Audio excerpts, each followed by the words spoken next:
आपकी फिर से वो बैंक बैलेंस फिर से भरेगा। मैं कह रहा हूं वो कर देगा, शराब जाएगा।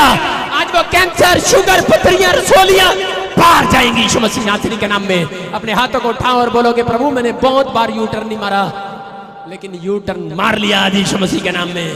आज बैठे बैठे यू टर्न मार के दिखाओ। आज बोलोगे, आज यू टर्न मारूंगा मैं यीशु मसीह के नाम में। मारो मारो यू टर्न मारो, बैठे बैठे एक एक बार यू टर्न मारो सारे। हाँ चर्च, यू टर्न मारो, शाबाश। बोलो, आज से मैं यू टर्न मारूंगा, यू टर्न।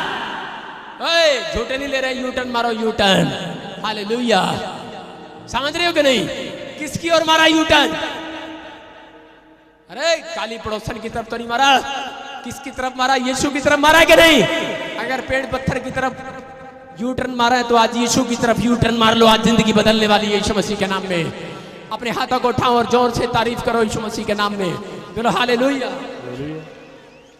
कह रहा बाइबल बता रही है इस बात के लिए, कह रहा बहुत बार हम लोग जो हैं अपने डिसीजन अपनी लाइफ में गलत ले लेते हैं कई बार और नहीं जानते। हम योना की किताब को देखेंगे, उसका पहला चैप्टर और उसके 9 में पढ़ेंगे। कह रहे हैं कि यीशु मसीह ने कई बार, परमेश्वर ने पास्टरों को भी कहा यू टर्न मार लो, लेकिन पास्टर भी यू टर्न नहीं मारते। कई बार विश्वासी लोगों से भी परमेश्वर बात करता है, बेटे यू टर्न मार ले, तू गलती कर रहा है, यू टर्न मार ले, तू गलती कर रहा है। आपके मन के अंदर एहसास कराता है परमेश्वर, लेकिन हम लोग कई बार यू टर्न नहीं मारते।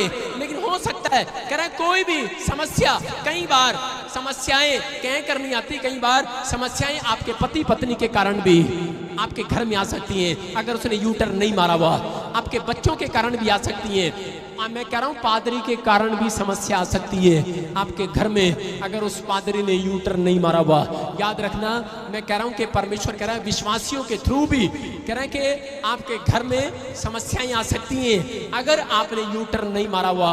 इसलिए कह रहा है कि हम बाइबल से पढ़ते हैं कि यहाँ पर परमेश्वर ने 99 में कह रहा है कि यहाँ पर योना को क्या कहा। हाँ पढ़ते, एक के साथ को देखते हम, एक के साथ को। तब उन्होंने आपस में कहा, आओ हम चिट्ठी डालकर जान ले कि ये विपत्ति हम पर किसने कारण आई है। जब बहुत सारे लोगों के ऊपर कह रहे योना एक नाव में जाकर बैठ गया। योना एक परमेश्वर का दास है और ये योना क्या कर रहा था? परमेश्वर ने कहा तू जाकर निनिवे के लोगों को कह रहा है कि बचा जा, निनिवे के लोगों को जाकर संदेश दे। लेकिन वो बोलने लगा, वो चाहता नहीं था दिल से कि निनिवे के लोग बचाए जाए, और उसी समय गुस्से में आ गया और बोलता है, कह रहा मैं तेरा काम नहीं करूंगा, मैं नहीं जाऊंगा। और जाकर कह रहा विश्वासियों के पानी के जहाज में बैठ गया। और जैसे ही वो किश्ती में बैठा और बैठने के बाद कह रहा इतना तेज तूफान आया, इतने तेज तूफान आया तो उन विश्वासियों ने क्या किया? बाइबल बोलती है भजन संहिता में कि चिट्ठी डाली तो जाती है, निकलती यहोवा की ओर से। और उन्होंने लिखा, कह रहा तब उन्होंने आपस में मिलकर चिट्ठी डाली और डालकर कह रहा कि हम जान लें कि विपत्ति किसके कारण आई है। अगर आपको यकीन नहीं होता, अपने घर में ऐसे किया करो, चिट्ठी डाला करो और चिट्ठी डाल के पता किया करो कि विपत्ति किसके कारण आई है। हो सकता है, लेकिन अगर आप ऐसा करोगे तो आप घर में रोज झगड़ोगे, सास बहू के झगड़े होंगे। मैं ये नहीं कह रहा हूँ रोज आपने चिट्ठियां डालनी है, लेकिन परमेश्वर आपको कह रहा है कि आपको समझना है। कह रहा हूँ लोगों ने क्या किया? चिट्ठी डाली और चिट्ठी लिखा किसके नाम पर निकली? लिखा योना के नाम पर वो चिट्ठी निकली। लिखा चिट्ठी योना के नाम पर निकली। किसके नाम पर? सारे बोलो पास्टर के नाम पर। किसके नाम पे निकली? देख कितने खुश हो रहे हैं। सारे बोलो हालेलुया। किसके नाम पर निकली? पास्टर के नाम पर। मैं कह रहा हूं कि वो याजक के नाम पर निकल आई है चिट्ठी। कह रहा अरे परमेश्वर का दास है तू, अरे क्या कर रहा है? और उसी समय हैरान हो गए विश्वासी और बोलते अब क्या करें? और तरकीब किसके पास थी बचने की? पास्टर के पास थी। कह रहा लोगों को बचाने की तरकीब किसके पास है? पूछो, बोलो पास्टर के पास।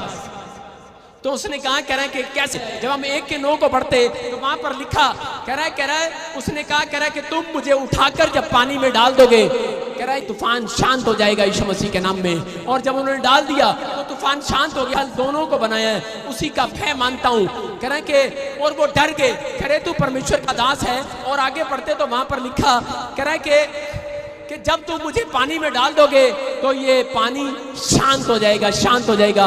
और जैसे ही उनको समुद्र में डाल दिया और उसी समय कह रहे वो विपत्ति शांत हो गई। इसका मतलब क्या था? और जब जैसे ही डाला तो उसी समय वो योना एक मगरमच्छ के, मैं कह रहा हूं कि वो बड़ी बेल के मछली के पेट में चला गया और उसी समय उस मछली ने उसको पेट में रखा 3 दिन। लेकिन वहां पर 3 दिन वो पेट में क्यों रहा? परमेश्वर उसको मार भी सकता था, वो मछली उसको खा भी सकती थी, लेकिन वो 3 दिन पेट में क्यों रहा? वो पेट में क्योंकि परमेश्वर उसके यू टर्न मारने का इंतजार कर रहा था। परमेश्वर यू टर्न मारने का इंतजार कर रहा था कि किस दिन ये यू टर्न मारेगा, मैं किस दिन इसको बचाऊंगा।